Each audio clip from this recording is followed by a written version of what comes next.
সবাই আউযু বিল্লাহি মিনাশ শাইতানির রাজীম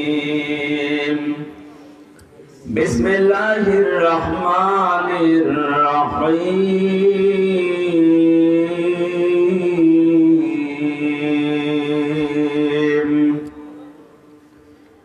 ওয়া'দাল্লাহুল মুমিনিনা ওয়াল মুমিনাতি জান্নাতিন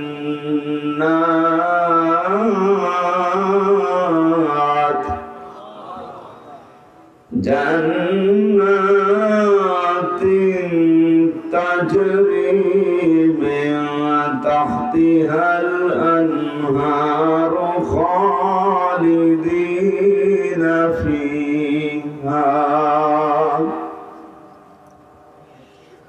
খালিদিনা ফিহা ওয়া মাসাকিনা তাইয়্যিবাতান ফি জান্নাতি আদ ওয়া রিদওয়ানুম মিনাল্লাহি আকবার ذلك هو الفوز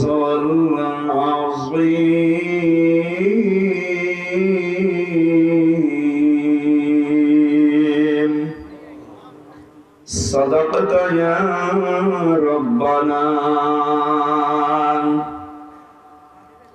عن أبي هريرة رضي الله تعالى عنه قال قال النبي صلى الله عليه وسلم من قال لا إله إلا الله فدخل الجنة رواه ابن ماجه وقال تعالى في شأن رسوله إن الله وملائكته يصلون على النبي يا أيها الذين آمنوا صلوا عليه وسلموا تسليما اللهم صل على سيدنا مولانا محمد وعلى آل سيدنا مولانا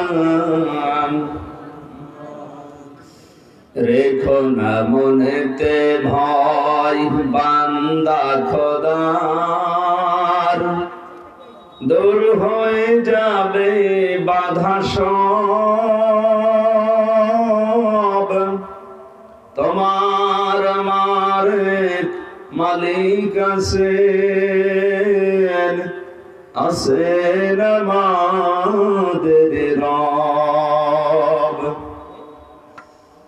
আলহামদুলিল্লাহ মৌলভীবাজার জেলার বড়লেখা থানার অন্তর্গত ইয়াকুবনগর ভাই বোন মাজার সংলগ্ন মসজিদের উদ্যোগে তৃতীয় বাৎসরিক ঐতিহাসিক তাফসীরুল কোরআন মাহফিলের স্বনামধন্য সভাপতি, মাহফিলের প্রধান অতিথি, বিশেষ অতিথিবৃন্দ, এতক্ষণ যা আলোচনা রাখলেন আলেমদের কথাগুলো আল্লাহ আমল করার তৌফিক যেন দান করে, সকলে বলেন আমিন।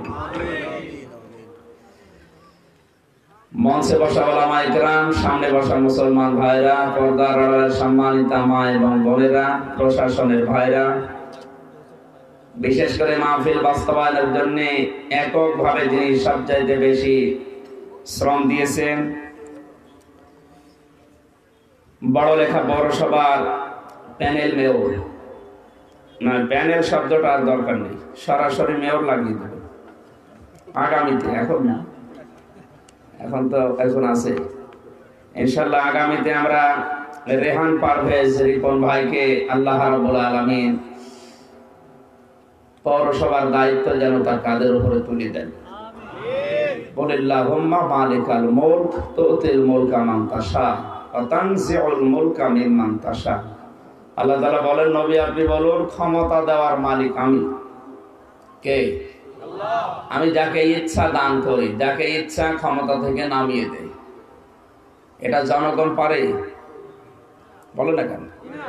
যদিও সকল ক্ষমতার উৎস জনগণ, এই কথাটা এ দেশে চালু আছে, এটা ঠিক না, এটা কোরআন বিরোধী কথা। আমরা যেমন রাতকে রাত দেখলে বলি এটা রাত, এখন কি বলে তো? বলেন না কেন? কেউ যদি এখন বলে যে দিনের 12টা, বিশ্বাস করবে? এটা রাত। এটা কি? এরপরে যেটা আসবে সেটা দিন। কেউ যদি বলে না এটা রাত, বিশ্বাস করবেন?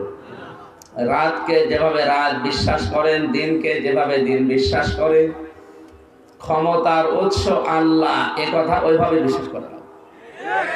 কথা বুঝতেছে? সুতরাং ক্ষমতার উৎস জনগণের কথা যারা বলে তাদের ইমানের ঘাটতি আছে। আল্লাহ যেন তাদেরকে সংশোধন হওয়ার তৌফিক দেন, সবাই বলেন আমিন। আমরা আল্লাহর কাছে কামনা করছি রেহান পারভেজ রিপন কোরআনে কারিমের জন্য যে খেদমত আল্লাহ রাব্বুল আলামিন তাকে দিয়ে দিচ্ছেন, জনগণের দায়িত্ব যেন সঠিকভাবে পালন করার তৌফিক তাকে দান করেন। এই মাহফিলের বরেণ্যের সদস্য যারা, অনেকগুলো মানুষের নাম দেখলাম আজকে, যে মা তাদেরকে পেটে নিয়েছে, আল্লাহ যেন মায়ের পেট খাদিজাতুল কুবরার মতো বানিয়ে দেন। প্রাণ প্রিয় মৌলভী বাজার বাসী দল মত নির্বিশেষে আখিরাতের পুঁজি তৈরি করার জন্য কোরআনের অনুষ্ঠানে যারা এসেছেন, খুশি হয়ে বলেন আলহামদুলিল্লাহ। রহমানের যত দয়া পৃথিবীতে, সবচাইতে বড় দয়ার প্রমাণ হচ্ছে এই কোরআন। আর রহমান আল্লামাল কোরআন। আল্লাহ বলেন আমি যে দয়াবান, আমার দয়ার প্রমাণ এই যে আমি তোমাদের কোরআন দিয়েছি। কি দিয়েছি? পৃথিবীতে যত কিছু দিয়েছি, কোন কিছুর নাম কিন্তু আল্লাহ কোরআনে কারিমে এভাবে হাইলাইট করেন। আল্লাহ তার রহমান নামের বহির্প্রকাশ ঘটাবেন যে শব্দটা দিয়ে, তার নাম দিয়েছেন কোরআন। এটা যদি না দিতাম অন্ধকারে থাকতাম। অন্ধকার মানে এ রাতের অন্ধকার না, পানির নিচের অন্ধকার না, ঘরের ভেতরের অন্ধকার না। কোন অন্ধকার? ওটা মানুষের তৈরি করা নিয়ম নীতি। সুতরাং ওগুলো দিয়ে মানুষ নিজেদের স্বার্থে, নিজেদের মন মতো করে ব্যক্তি, পরিবার, সমাজ, রাষ্ট্র চালাতে, নিজেদের ব্যক্তি স্বার্থে, দলীয় স্বার্থে, আত্মীয়তার স্বার্থে অথবা দেশের স্বার্থে তারা আইন তৈরি করতো মানুষের উপরে। এটা মানুষের যা হয় হোক, না হয় না হোক। আল্লাহ কি ওই রকম পক্ষপাতিত্ব করে? বলেন বলেন। আল্লাহর কাছে বান্দার সব সমান। এই জন্য আইন তৈরি করার এই বিষয়টা আল্লাহ কারো হাতে ছেড়ে দেয়নি। ইয়াকুলুনা হাল্লানা মিনাল আমরি মিন শাইইন কুল ইন্নাল আমরা কুল্লাহু লিল্লাহ। হে নবী, দুনিয়ার মানুষ যদি আপনাকে বলে যে আইন তৈরি করতে কি আমরা পারি, আপনি বলেন না, এটা শুধু পারে আল্লাহ। কে পারে বলেন তো? কারণ আল্লাহর এই দলীয়করণ নেই, আল্লাহর এই ব্যক্তি। এই কথা বলেন কেন? কথা বলা যাবে না, গল্প করছো দুইজন মিলে। ওরা একদিকে দেন, ওরা আর একদিকে দেন।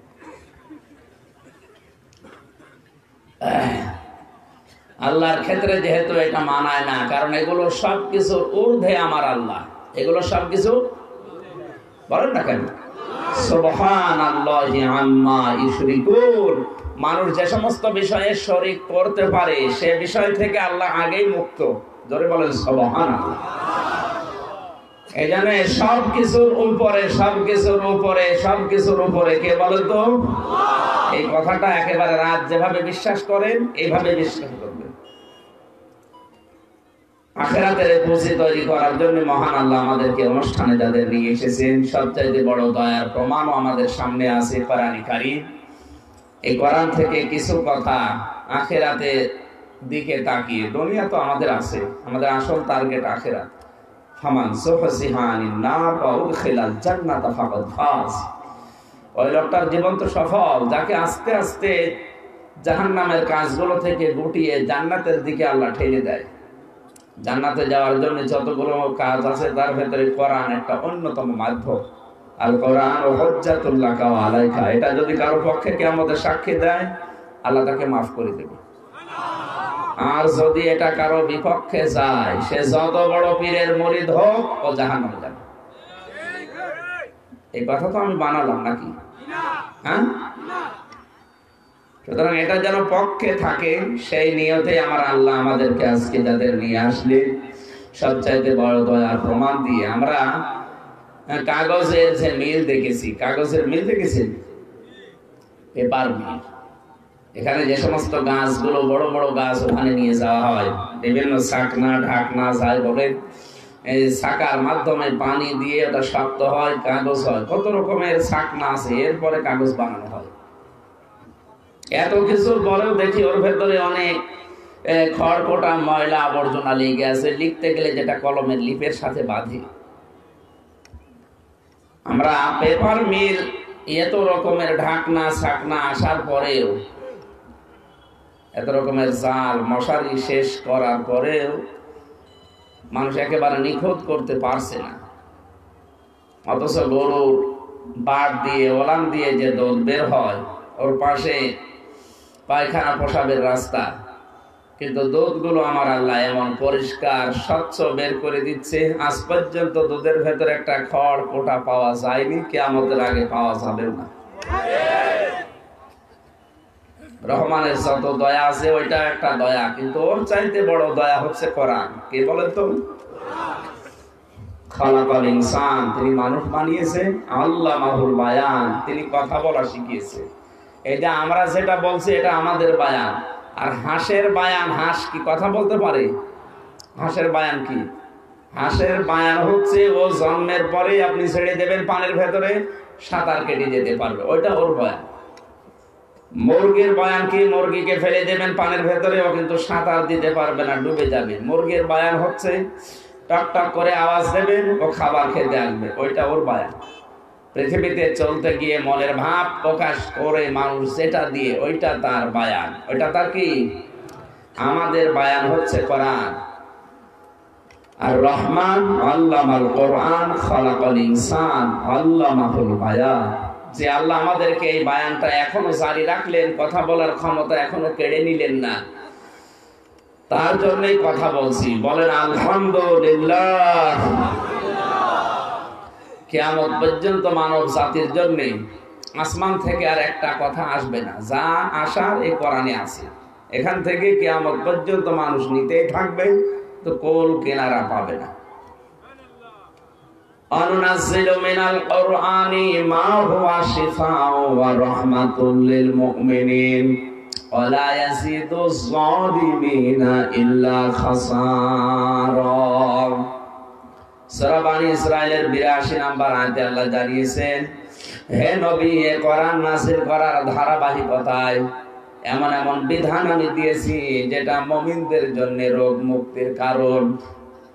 পৃথিবীতে এমন কোন রোগ নেই যে রোগের ঔষধ দুনিয়াতে আল্লাহ তৈরি করেনি। আমরা মনে করছি করোনার ঔষধ নেই, ক্যান্সারের ঔষধ নেই, না, সব কিছুর ঔষধ আল্লাহর পাশাপাশি বানিয়েছেন। মানব জীবন পরিচালনা করার জন্য যত রোগে মানুষকে ধরতে পারে, সব রোগের ঔষধ আল্লাহ কোরআনে দিয়ে দিয়েছেন। আমাদের পরিবার, সমাজ এবং রাষ্ট্রে যে সমস্ত রোগগুলো আছে, আমার এই ৩.৫ বডির ভেতরে যে রোগ আছে, সবচেয়ে মারাত্মক রোগের নাম হচ্ছে হিংসা। নাম কি? হিংসা কাকে বলে? আমার হোক, ওর যেন না হয়, এটা তো এদেশে নেই। আমার হোক, ওর যেন না হয়, এই মন যাদের আছে, ওদের নেকি যা কামাই করবে ওগুলো পুড়ে ছারখার হয়ে যাবে। জোরে বলেন নাউজুবিল্লাহ। এই মনোভাবটা থাকার কারণে আজ আমাদের উন্নতি নেই, বিশেষ করে এই আর্থিক যে উন্নতি, এটা নেই। আমার হচ্ছে হোক, ওর না হোক, এই আমার কেমন, ওর হোক, আল্লাহ ওর চাইতে আল্লাহ তুমি আমাকে আরো বেশি দাও। আপনি এরকম কথা বলেন না কেন? আল্লাহর এক বান্দা মাঠে কাজ করছিলাম, এটা কোরআন হাদিস না, এটা বোঝার জন্য একটা গল্প বলছে 2 মিনিট। লোকটা চাষ করতে গিয়ে একটা পাথর পেয়েছিল। পাথরটা হাতে নেওয়ার পরেই দৈত্য বের হয়, ডাক দিয়ে বলছে, মালিক কি চাই আপনার? যে কি চাই মানে? আপনি যা চাবেন আপনাকে আমি তাই দেব, কিন্তু শর্ত আপনাকে যদি 1 টাকা দেয়, পাশে যে আছে ওরে হবে 2 টাকা। আমার দরকার নেই, কষ্ট করে আমি পাথর পেলাম, পাথর আমি নিজে পেয়ে আমি 1 টাকা পাবো, আর আমার পাশেও বসে বসে 2 টাকার মালিক হবে, দরকার নেই, কিচ্ছু বলবো না তোরে। বাড়ি নিয়ে স্ত্রীর কাছে বলছে এটা রেখে দাও, সাবধান, কিছু জিজ্ঞাসা করবা না। ও মাঠে গেছে, স্ত্রী চিন্তা করছে সাবধান, কিছু জিজ্ঞাসা করবা না। মেয়ে লোককে আপনি যেটা নিষেধ করবেন ওই কাজ আগে করবে। ওর মনের ভেতরে সব সময় ঘোর পাক খায়, সাবধান, কিছু জিজ্ঞাসা করবা না। কি গো, দেখি তাহলে জিজ্ঞাসা করি। পাথরটা হাতে নিয়ে দৈত্য বের হয়ে বলছে মালিক কি চাই? কি চাই বোঝো না? সারা জীবনে কুড়ে ঘরে আছে, 1 তলা বাড়ি চাই। ও তো জানে না যে আমার 1 তলা হলে বাসের বাড়ি, সব 2 তলা। ও মাঠ থেকে বাড়ি এসে দেখে না, এ তো সেই বড় লেখা নাই, তো এত মনে হচ্ছে গুলশান, খুঁজে পাচ্ছে না। খুব কষ্ট করে বাড়ি যেয়ে বলছে কই পাথর কই? বলছে সে ঘষা দিয়ে দিস। তুমি তো ঘষা দিলে কিছু টের পাও, বাইরে এসে দেখো। আবার নিয়ে আসো পাথর, হাতে নিয়ে দৈত্য এসেছে, জিজ্ঞাসা করছে মালিক কি চাই? কি চাই বলছো না? আমার 100 বন্ধ করে দে। আমার যদি 100 গন্ধ হয় এলাকার সব মানুষের।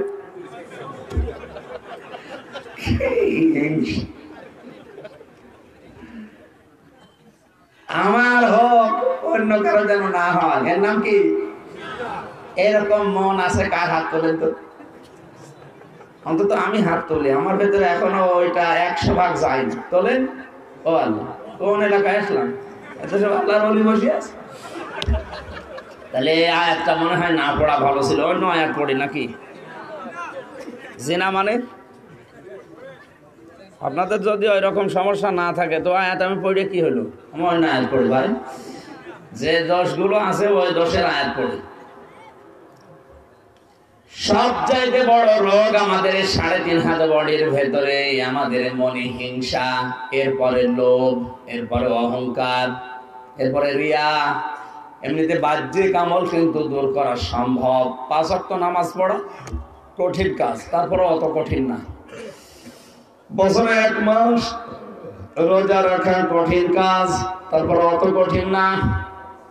হজ করা জীবনে খুব কঠিন কাজ। অনেকে মনে করে হজ করা মনে হয় সহজ না। পৃথিবীতে যত ইবাদত আছে সবচাইতে বড় কষ্টের ইবাদতের নাম হজ। বাংলাদেশ থেকে যারা যায় ও টাকা পয়সা নিয়ে যায়, তো মানুষ ভাড়া করে করে, নিজে ওই কঠিন কাজগুলো করে না। আমি তো নিজে দেখেছি, ওই সময় ভাড়া পাওয়া যায় ওখানে, ওই ঠেলা চেয়ার, নিজে বসে থাকে চেয়ারে আর মানুষকে বলে তুই ঠেলা দে। নিজে নিজেই ভাগ করে মানুষ দিয়ে, নিজের কোনো কষ্ট নেই। এর নাম কি হজ না? আপনি তো কষ্ট করবেন। বড় লেখাবাসী খুব খেয়াল করে শুনবেন। আজকে আমার আলোচনার বিষয় হচ্ছে কোন কাজে কোন জান্নাত পাবেন আপনি। আমরা একেবারে সিরিয়াল হিসাবে আপনাকে জান্নাতের ওই জায়গায় লাগাবো। আপনি এখন আমল করলে যেতে পারবেন, আমল না করলে ওখান থেকে ফিরে আসবেন। আমি হাদিসও পড়েছি এরকম একটা। বাহ্যিক আমলগুলো আমি বলছিলাম এগুলো দূর করা সম্ভব, এগুলো আদায় করাও সম্ভব, কিন্তু ভেতরের যে আমল আছে এই আমলগুলো দূর করা খুবই কঠিন। এজন্য হিংসা, লোভ, অহংকার, রিয়া, তাকাব্বুরি এগুলো বের করতে হলে কোরআনে কারিমের ঔষধ লাগবে।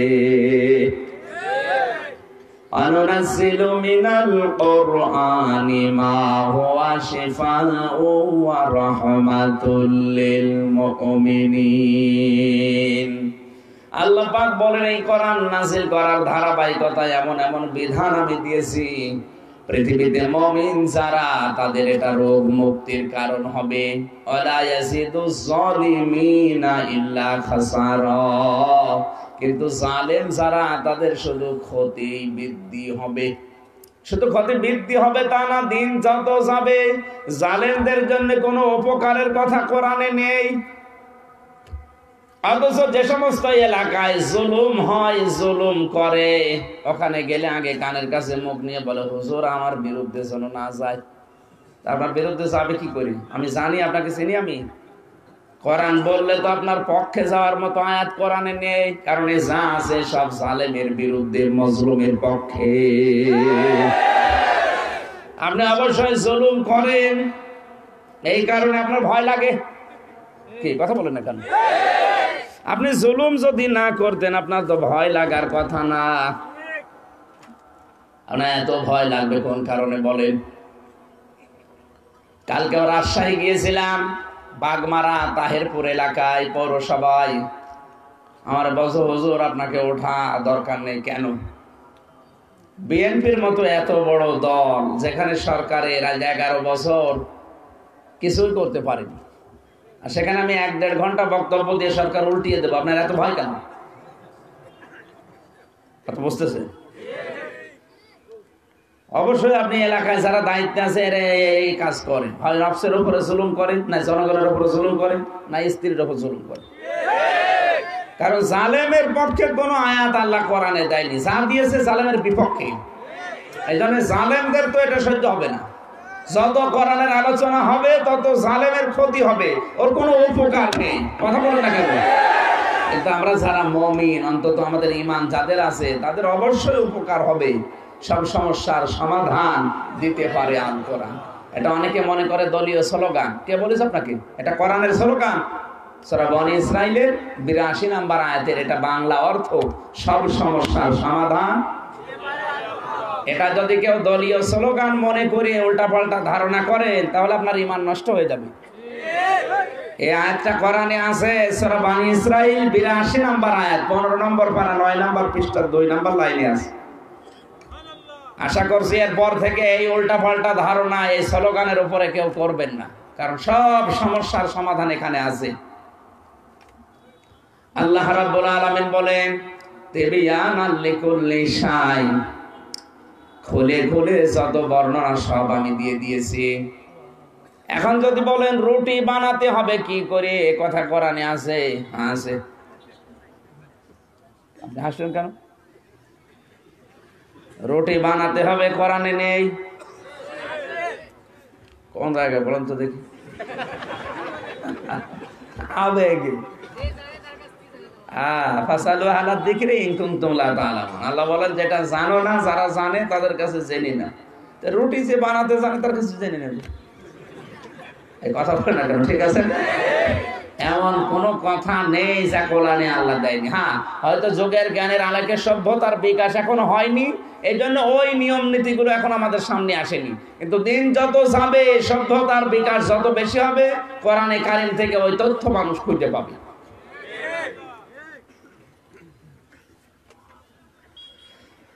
আল্লামাহুল বায়ান দিয়ে আমার আল্লাহ যে দয়া আমাদেরকে করলেন, কোরআনের বয়ান শিখিয়েছেন।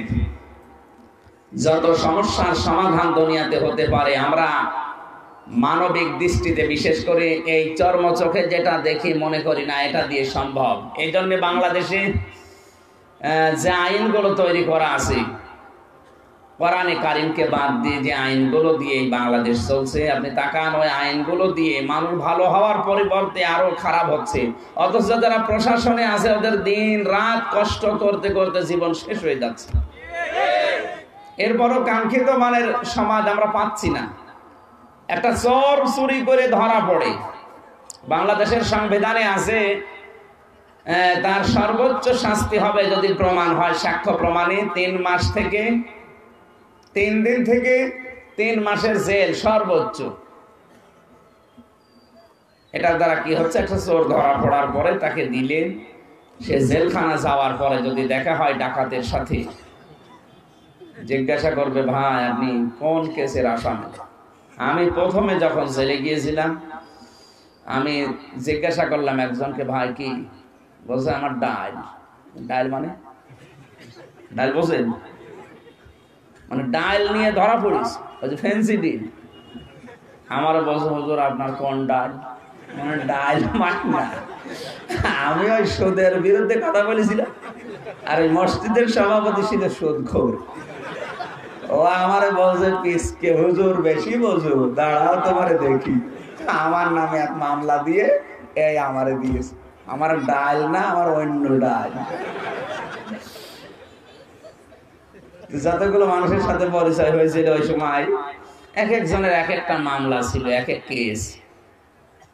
আমি মনে করেন চুরি করে ধরা পড়লাম, আমার নিয়ে গেল। এখন যদি আমার ডাকাতের সাথে দেখা হয়, ও তো আরো ভয়ঙ্কর না? বলেন না কেন? ও আমার বলবে আপনি চুরি করে ধরা পড়লেন, মানুষ আমার সাথে থাকে। মাত্র 3 মাস তো আপনার জেল হয়েছে, বেশি দিন নাই। 3 মাসে ডাকাতি কি করে করা লাগে আপনাকে আমি শিখাবো। চোর যাচ্ছে, 3 মাস পরে কি হয়ে বের হচ্ছে? ডাকাত যদি ধরা পড়ার পরে জেলে যায়, ও জেলখানায় যাবার পরে দেখা হবে এই যে আজকে আপনাদের মৌলভীবাজারে এক আলেমকে যেভাবে দেখলাম, মানে রাম দাও নাকি দিয়ে কুপিয়েছে, হাতেই 16টা সেলাই গিয়েছে, পিঠে গিয়েছে 16টা সেলাই। ধরে বলেন নাউজুবিল্লাহ। এরপরে গত কয়েকদিন আগে মাওলানা আব্দুর রাজ্জাক বিন ইউসুফের উপরে যে হামলা, ওনার শরীর দিয়ে রক্ত ঝরছে, গাড়িটা ভেঙে দিয়েছে বিভিন্ন কায়দা। এরপরে হাসিবুর ভাইয়ের উপরে হামলা হয়েছে কয়েকদিন আগে কুমিল্লাতে, তার গাড়ি ভাঙচুর করেছে। একটা মানুষের নৈতিকতা কত নিচে নামলে চিন্তা করেন তো, একটা মানুষের শরীর থেকে রক্ত ঝরছে তারপরও পিটাচ্ছে। আমি একবার সিরাজগঞ্জ থেকে মাহফিল করে যাচ্ছিলাম, সিরাজগঞ্জ জেলা। হঠাৎ রাস্তার মাঝে একটা মরা কুকুর পড়ে আছে। ড্রাইভার রাস্তার একেবারে মাঝখান দিয়ে না দিয়ে বাম দিয়ে চালিয়ে গাড়িটা একটু কেঁপে উঠলো। ড্রাইভারকে বললাম আপনি এমন করলেন কেন? বলছে হুজুর দেখেন না একটা মরা কুকুর পড়ে আছে রাস্তার মাঝে। বললাম তো মরা কুকুর, ওরে মারলে কি আর না মারলে কি? ড্রাইভার আমার দিকে তাকিয়ে বলছে হুজুর আপনি কি আসলে হুজুর? কেমন হুজুর? আপনি দেখছেন একটা মরা কুকুর পড়ে আছে, আমি ডবল করে মারবো, আমার বিবেক নেই? এই কথাটা শোনার জন্য আমি ছিলাম।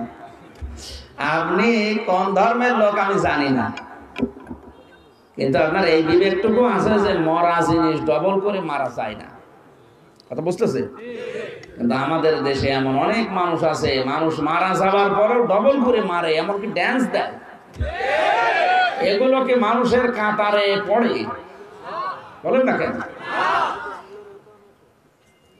আপনি কি বুঝেছেন নাকি আন্দাজে বুঝতেছেন? এগুলো আসলে মানুষের কাতারে পড়ে না। তো যাদের বিবেক নেই সে কিসের মানুষ? আল্লাহ বলেন যাদের বিবেক দিয়েছি, কলব দিয়েছি, কিন্তু বিবেক খাটায় না, বুদ্ধি খাটায় না, কমন সেন্স এটা খাটায় না, এই মানুষগুলো আমি আল্লাহর কাছে উলাইকা কাল আনআম, এগুলো চতুষ্পদ জানোয়ার, বাল হুম আদাল, তার চাইতেও নিকৃষ্ট। উলাইকা হুমুল গাফিলুন, তারা গাফেল। জোরে বলে নাউজুবিল্লাহ। এখানে কেউ নেই, কারোর হাতে ঘড়ি নেই? ঘড়িটা এখানে দেন তো। আমারটা গাড়িতে রেখে চলে এসেছি, দেন একটা দেন।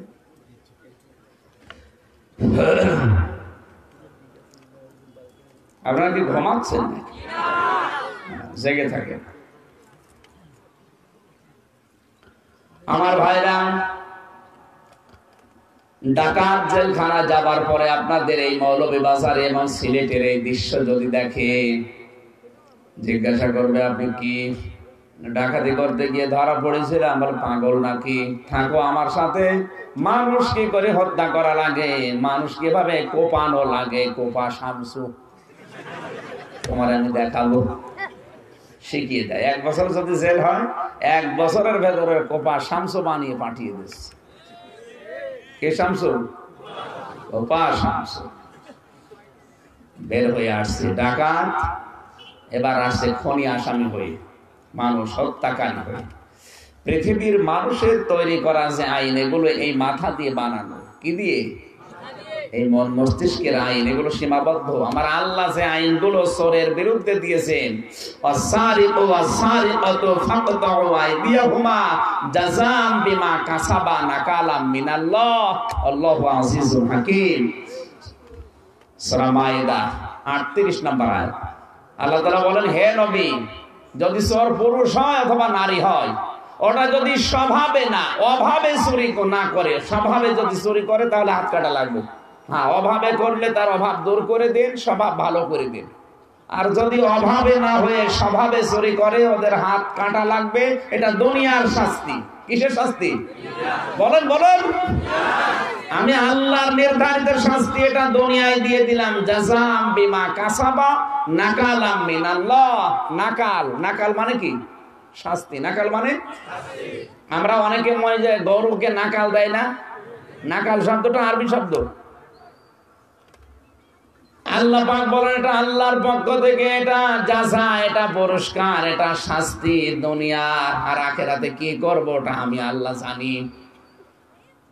চোরের এই শাস্তিটা যদি বাংলাদেশের সংসদে সেই ৭১ সাল থেকে থাকতো, এই দেশ বঙ্গবন্ধুর সোনার বাংলা অনেক আগে আমরা দেখতে পেতাম। সব জায়গায় শুধু চোর। এই রোগটা ভালো বানাতে হলে বাংলাদেশের যে সংবিধানে আইন বানানো আছে, কিয়ামতের আগে চোর মুক্ত এ দেশ হবে না। চোর মুক্ত করতে হলে সূরা মায়েদার ৩৮ নম্বর আয়াত সংসদে আইন পাশ করা লাগবে। দ্বিতীয় নম্বর ডাকাত। ডাকাতের বিরুদ্ধে আমার আল্লাহ কোরআনে কারিমে সূরা মায়েদায় আয়াত দিয়েছেন ৩৩-৩৪ নম্বর আয়াত।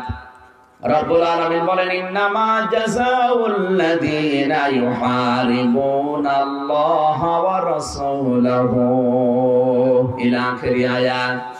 অবশ্যই যারা ডাকাত, যারা সন্ত্রাসী, এ মানুষগুলো যদি সত্যিই দোষী প্রমাণ হয়, ধরা পড়ে, তাদের বিপরীত দিক থেকে হাত পাও কেটে দাও।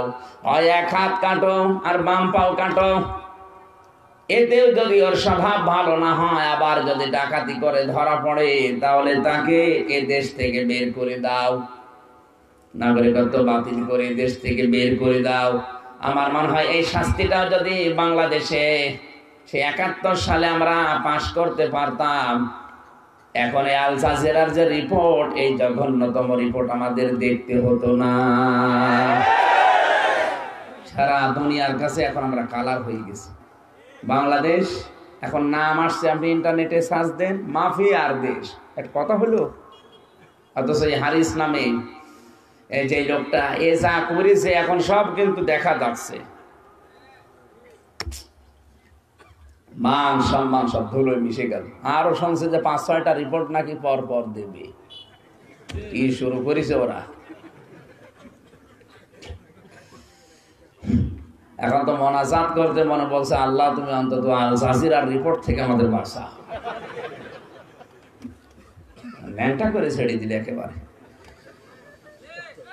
এরপরে খুন, হত্যা, হত্যার বদলে হত্যা করা লাগবে। আল্লাহ কোরআনে কারিমে সূরা বাকারায় দিয়েছেন, ইয়া আইয়ুহাল্লাযীনা আমানু কুতিবা আলাইকুমুল কিসাসু ফিল কতলা। হে ঈমানদারেরা, তোমাদের উপর আমি লিখে দিলাম। কি করলাম? বলেন বলেন। কুতিবা শব্দ দিয়েছেন আল্লাহ, ফারাজুন দেননি। ফারদা মানে ফরজ, কুতিবা মানে ফরজ। ফারজুন মানে এমনিতেই ফরজ করে দিয়েছি, আর কুতিবা মানে লিখে সই স্বাক্ষর করে দলিল করে স্ট্যাম্প করে দিয়ে দিয়েছি। এখানে যে জমিনটা আছে, আমরা কথা শুনছি, রিপন ভাইদের মনে করেন জমিনটা উনি যদি কালকে বলে এটা আমি মসজিদে দিয়ে দিলাম, এ কথার কোনো গুরুত্ব নেই। ওনার বাবা যদি বলে এইটা আমি দলিল করে সই করে স্ট্যাম্প করে দিয়ে দিলাম, তখন জমির মূল্য হবে না? বলেন না কেন? আল্লাহ ফারাজুন না দিয়ে কাঁটাবা দিয়ে জানিয়েছেন, আমার যে বিধান হত্যার বিরুদ্ধে, এটা আমি কিন্তু এমনিতেই ফরজ করে দিতে পারতাম না, লিখে দিয়েছি। কারণ এর ভেতর ওয়ালাকুম ফিল কিসাসি হায়াতুন ইয়া উলিল আলবাবি লাআল্লাকুম তাত্তাকুন।